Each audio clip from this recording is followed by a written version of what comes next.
Inspiring positive change in Scottish football. That is what this podcast is all about.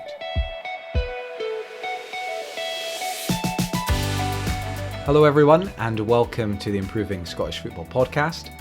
My name is Kieran and first of all, I hope you've been enjoying all the content over the past few months. We've been working hard behind the scenes to bring you the very best that we can, and the good news is that is going to continue. For me, it's been really brilliant to see the momentum building. Recently, I'm sure you've seen if you've listened to this podcast, but we put a social post out about league reconstruction and it ended up reaching over 1 million people. It helped inspire the current debate about the league set up in Scotland, so it's great to see the podcast having a kind of direct effect. And that's the whole point of it, right? To create meaningful change, or at least get the debate going. So I wanted to give you guys a quick update on where the pod is headed. We're coming to the end of the current run of episodes, but we are not going anywhere. In fact, the break is to help us plan for season 3, which we'll be launching in a few months' time. And the aim is simple, to come back bigger, better, and even more impactful. In the meantime, I'll be releasing a series of mini episodes, revisiting some of the brilliant conversations from the archive. And that's really important, I think, for us all to keep the conversation going. Now, we're also actively looking for sponsors and partners. It's a logical next step for the podcast as it continues to grow and go from strength to strength. If you're interested in finding out more, or if you have any suggestions for us, please reach out. improvingscottishfootball@gmail.com. You can also follow the podcast on LinkedIn, and you can connect with me personally on there as well, or follow me. Please do not be shy. I love hearing from listeners, and I'm really keen that this is a collaborative and collective effort to change Scottish football for the better. Thank you so much for listening, for subscribing, and for sharing. Your support means everything, and I really, really do appreciate it. And I'm genuinely excited about where we are headed next. So to kick off this series of mini episodes, we're going back to my conversation with Henry McLeish, former First Minister of Scotland and author of the McLeish Report. Hope you enjoy. I was one of the youngest players ever to play in Scottish football. I played my first game for East Fife at the old Hampden Park against Queen's Park when I was 16. And the issue there was not whether you're old enough, it was whether you're good enough. Mm-hmm. So the issue becomes one about the opportunities we give young people. And what I envisaged was a situation where the whole youth game, which is very significant, maybe 350,000 children and young players in that, all over Scotland. And at that time, we had lost the schools. And the other side of it was the elite talent. And elite talent meant those young players who had shown considerable ability and needed to be taken on. So what I envisaged at that point was an academy structure. So every part of Scotland would be covered by an academy. That academy would then work with the clubs, work with the schools, work with the youth teams, so that we could take elite development forward in a very, very positive way. So if it was Stranraer, or if it was the Orkney Islands, if there was talent, it would be found. That has collapsed. And that is my greatest regret from the work I did. Because what you have is a situation now where half the clubs, the 42 clubs, don't have access. Secondly, the schools are an afterthought. Third, there's too much investment going to 4 or 5 of the big clubs, when in fact, in my view, they don't need that investment because they've got the resources. And as a consequence, that strategy that I had has disappeared. And so I'd like to think that could be recovered in the future, because what we've got to appreciate that talent can emerge anywhere in Scotland. Yeah. But if it emerges in certain places now, it won't come through because the structure, the mechanism, the drive doesn't exist. And that's a direct challenge to the SPFL and the SFA, that what we have is not a strategy now.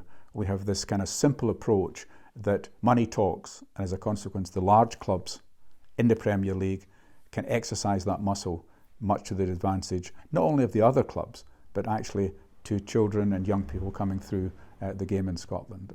I very, very much regret that turn of events. So you would like to see regional academies that almost sit kind of independently of clubs and schools, but look after all the youth development in that particular area? Yes, I mean that was the model that I envisaged, because if you had that, what you would mean was you'd give priority to youth and to elite development, and all the other aspects of that in terms of all the clubs, all the schools, all the youth, they would be part of that, but not dominating it. So what we've got is a situation where the idea of youth and elite development has been squeezed out. And what we now have is we have club academies, but only those clubs that can afford it. So the Arbroaths and the Brecons and the East Fifes, they're not there. Because if you don't have enough cash, you don't get part of the game. And to me, that is ludicrous, because as I said, talent can appear everywhere and anywhere in Scotland, and that's got to be recommended. And the other issue is the schools. 2,500 schools in Scotland. It is the only place that every child must go to. And so therefore you've got a captive audience. Since the mid-80s, where the schools were a dominant factor for me, I played in schools football up to that level, that has disappeared. So therefore the schools now play a complementary role, but we're still not using the power of attraction for schools, what you can do there. And plus the fact is, I'm a great believer that there should be more money invested in schools, sports. Every child should have the choice of being involved in schools football or other sports. And the benefit of that is not only are they involved in their own health, they're contributing to a healthier Scotland. Because there's one big problem in Scotland is we have too many unhealthy people. And part of that is about fitness, it's about mental well-being, it's about exercise, and schools are in a great position. And if you take now, that's 2,500 schools in primary and secondary, if you take nursery schools, if you take the vast facilities that are owned by independent schools, who I think are very willing to share, if you take universities who have got great facilities, we're in this position that some children in Glasgow, for example, are maybe paying £100 for an hour. And they can't afford it. So what we think we've got to do here is, it's a bit of football inequality we've got to tackle as well. But the key was to have a strategy that allowed every child who wanted to play football to develop to the maximum. It would mean some would go on to elite levels where they can participate with clubs. But the side effect would be that every child would have a chance to be healthy, including other sports, because choice would be important at that particular stage. And I think we've still not achieved anything like the dream that I envisaged. The health of our nation, the health of our people, the health of our children is not in a good place and hasn't been for a long time. Well, and see, the important point is that governments, national governments, that's in Scotland and London, should have a bigger role to play. Scotland has a good health service, but see, the emphasis is all on health. So what we must do is to move to prevention, primary health, public health. So therefore, the focus is on healthy people. Now, the best way to start on that is to make sure that children, as they move through life, get not only healthy food, which is about the market as well as anything else, but in my view, there should be more room in the curriculum in schools for sport. Because this idea that we're into technology, we're into this and that, but at the end of the day, we're spending an amazing amount of money on trying to make people healthy when they become unhealthy.